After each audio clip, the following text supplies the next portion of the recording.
this is my review of Kaitou Joker.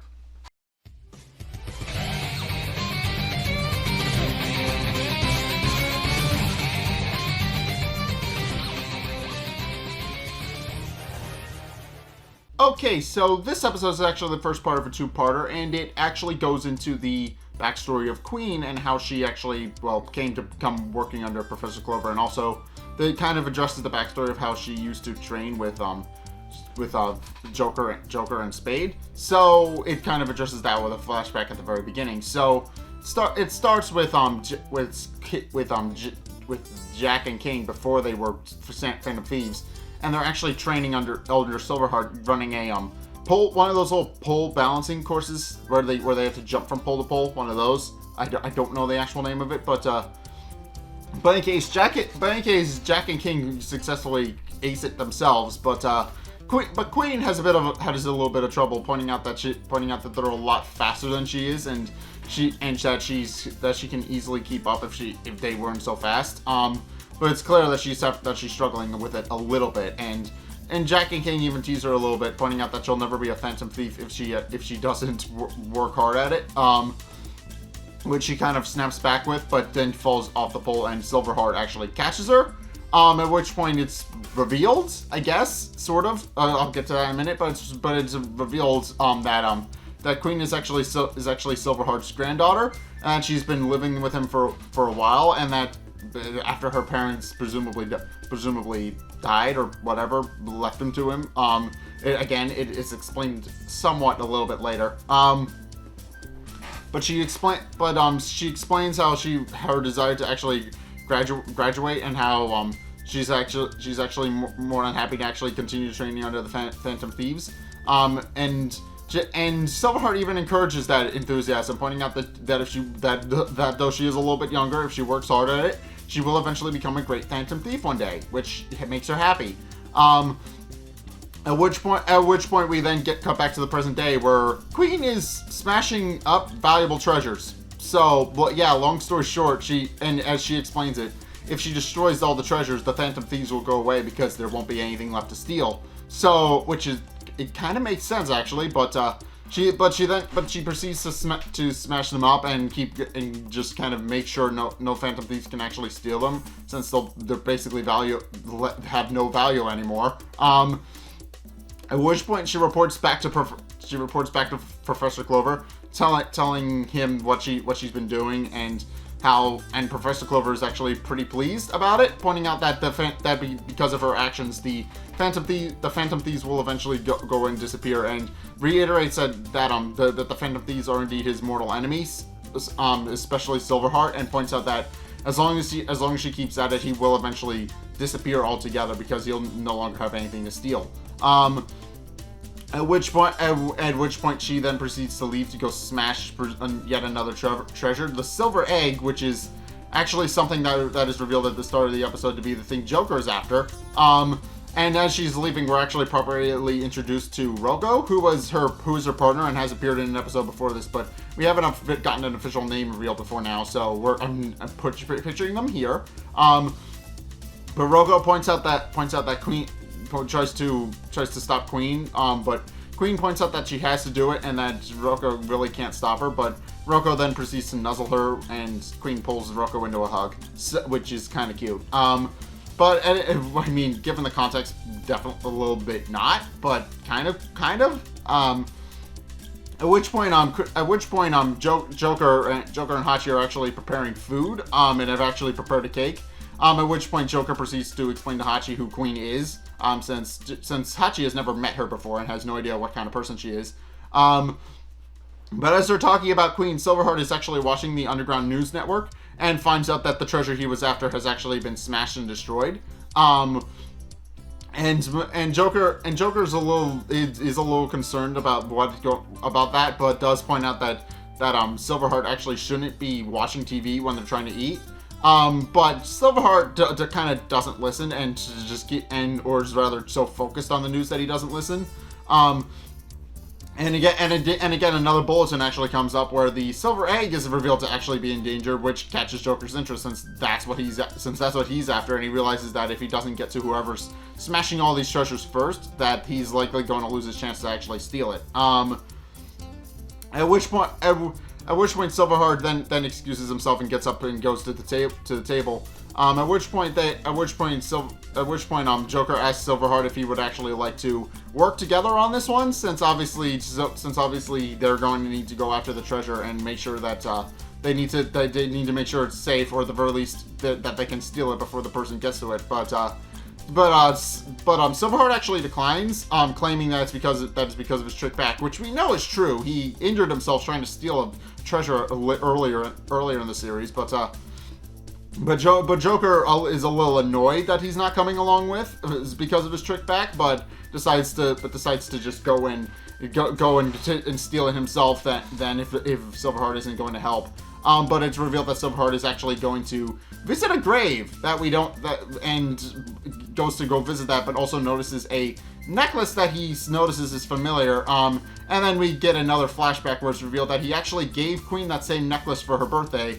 And it's actually revealed that he actually got it to her as kind of a promise gift that she would that until she graduates that she would always stay with him.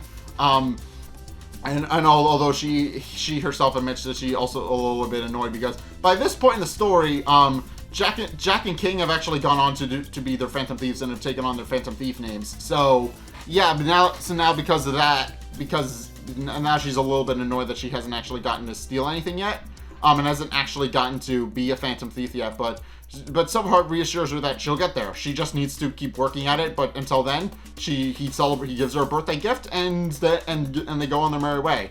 And the fact that it's at the gravesite is a little unnerving to him.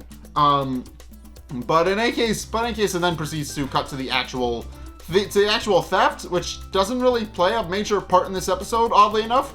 But even though it's a Phantom Thief anime, but it does set up a lot of backstory, so that it makes a bit of sense as to why it takes so long for them to actually get to heist and why it takes up so little time in this episode. So, Oniyama has since gotten Joker's advance notice that he's planning to steal the silver egg, which is a Fabergé looking thing. And then explains that this time around he actually has a foolproof plan that actually stop Joker in his tracks, so that Joker actually cannot get in and steal the silver egg no matter how hard he tries. And that explains that he actually has rigged up what he calls the anti-Joker electric net, which is effectively an electric net that covers the door when you go in and then try to come back out. And he demonstrates this by walking in himself, then pulling out a magic wand or something, and then throwing it at the door and activating the electrical grid. Which Ginkgo and Momo point out is absolutely Phantom Thief proof, and point out that the Joker stands no way of actually getting out of the room once he has the treasure. So, and they point out that the plan is foolproof. Unfortunately for them, Joker and Hachi have actually snuck into the security team. You'd think Oniyama would learn by now, but apparently not. And after removing their disguises, they actually knock out the guards later that night and proceed to go with their heist to actually steal the silver egg. And the way they do this is by actually using two telescoping Phillips screwdrivers. It's not entirely explained how those work because it's animated, so you can't really tell. So you can't really tell if they're telescoping or not, or if it's just anime logic, But the idea is that they actually extend out, and as Joker explains, since they can't go in the room, his case in point, he uses two ball bearings to demonstrate that point. He points out that they'll have to bring the treasure to them. And sure enough, they then proceed to use the telescoping Phillips screwdrivers to actually unscrew the two screws on the side of the display case that are holding the jade egg at level. And Hachi almost screws it up a couple of times because he decides then and there that he needs to sneeze. But they do eventually manage to unscrew it. Although Hachi actually does sneeze, which causes his side to actually come undone early. Even though Joker explains earlier that they actually need to keep them in at the exact same time. But they do manage to get it out. At which point Joker throws ball bearings onto the floor to catch the to catch the silver egg, and then uses the magnet function on his watch to actually pull the ball bearings toward him, and by extension the treasure, because it's on top of the ball bearings, which roll and will actually be able to pull it forward. And Hachi then proceeds to explain how it works, that because they're made out of iron, the electromagnet in Joker's watch can actually pull them toward him, which is actually cool. They do use a lot of science in the show when they decide to actually use science, and I do kind of appreciate it. They do kind of use actual logic in the show a little bit, and I do appreciate that. But in case they do manage to slip the silver egg out from underneath the door. And Joker proceeds to celebrate that he has it, but then Hachi slips on the ball bearings and wakes up one of the guards, who then proceeds to alert Oniyama that somebody's in the building. And at which point the two of them realize they need to escape, but are cornered by Oniyama at the entrance, who declares that they're very much under arrest. But Joker calls in the Road Joker on autopilot, and they manage to escape. Although Oniyama is revealed to not be all too worried about it, despite that, and explains that he has actually managed to pull a fast one over on Joker this time around. And we do actually find out what he means by that in a little bit. But in any case, as Joker and Hachi are actually escaping with the silver egg, Queen actually shows up out of nowhere and just chops the Road Joker in half with her sword. Which she explains is because her diamond sword can actually cut through anything, as she puts it. But in any case, Joker and Hachi try in vain to keep the Road Joker level and steady, and it eventually collapses and falls on the road. At which point we actually get an eye reveal for Queen in the modern day, and if you've actually seen her character sheet, which I did picture last episode, you'll know that her eye, and if you've watched the episode, you'll know that her eyes are differently drawn than how they normally are. So, which kind of shows that her optimism has actually faded, and we do find out a little bit about that. But in case she then proceeds to explain how she's going to now going to smash the silver egg, because she reiterates her mantra that if she destroys all the treasures, the Phantom Thieves will disappear, which confuses Joker, who points out that she herself wanted to be a Phantom Thief at one point and wonders what exactly happened to her that caused her to no longer want to pursue that. But he then proceeds to try and defend in vain, I should mention, to try and stop the silver egg from being smashed. But Queen does eventually succeed in smashing it, revealing that it's actually a wooden replica with a transmitter inside.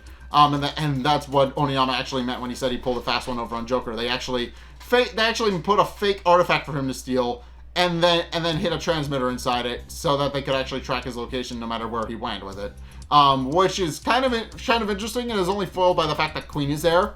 But it's at this point where Queen realizes that she's been tricked and that she hasn't actually smashed the real treasure, and starts to blame Joker for it, and proceeds to try and go and fight him. But Silverheart leaps in from riding in from the air Joker, and then proceeds to drop down and tries to dissuade her from doing that, pointing out that it's entirely his fault for not telling her the truth, and that if she wants to be mad at anybody, she should be mad at him. At which point it's sort of revealed as to what he meant by that, and it's explained how she realizes that she's not actually via a fight, that she's not actually his granddaughter. And it then explains that she's actually her real name is actually Queen Emerald and not Diamond Queen, like her Phantom Thief name entails. At which point, Silverheart realizes that she had already found out, because he had his suspicions when he saw her necklace at the gravesite. But what catches him for a loop is what she says next, which is that Silverheart killed her parents, which he admits he didn't do.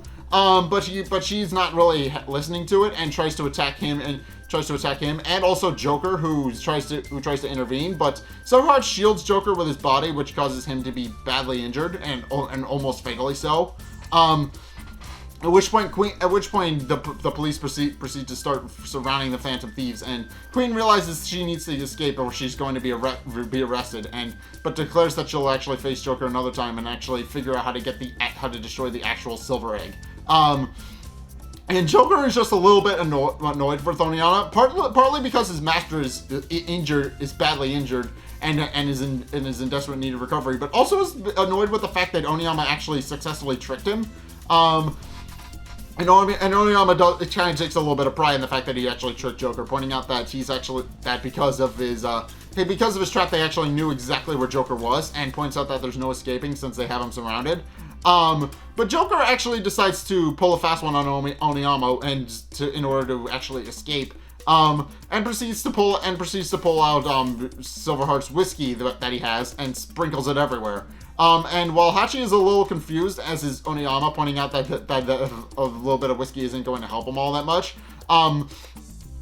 Joker then proceeds to explain that whiskey is actually very flammable, and proceeds to light the alcohol in the whiskey on fire, which Oniyama believes isn't going to stop him very much, since obviously it's only a little fire, and they can easily avoid that. But then he realizes too late what Joker was actually doing, which is to set the two halves of the Road Joker on fire to blow them up and cause them to create a smoke screen that he can use to escape. And he successfully does. He calls in the Air Joker and then scoops up Silverheart over his shoulder, and he and Hachi actually manage to escape into the Air Joker. At which point, after patching Silverheart up, Silverheart then proceeds to explain what really happened to Joker and Hachi, and what they need to do to actually save her from Professor Clover, which he realizes is likely behind Queen's new take on philosophy regarding Phantom Thieves. Since she does specifically mention him by name before she leaves. But meanwhile, Queen is actually taking it a little bit hard that she may or may not have killed Silverheart. And points out that she should be happy since obviously he's his enemy. But she doesn't realize why she feels so bad. And in truth, it's because he raised her like a granddaughter this whole time. But we then proceed to get a flashback as to how she actually came working under Professor Clover, which is that as he was actually going out to get her a treat. As Silverheart was actually going out to get her a treat, he actually picks up a vase of flowers that he had stored on the front porch so that Queen didn't see them, but she does see them anyway, and realizes that Silverheart is actually going off to wherever he goes every year on the day that he does, and decides on this particular occasion to follow him there. At which point he brings her to the gravesite where he actually reveals that he's not actually her. That not only is he not actually her grandfather, but that he actually stole her as a baby. But does point out that to her parents that she's actually growing up to be a masterful Phantom Thief, and that they would be proud of her.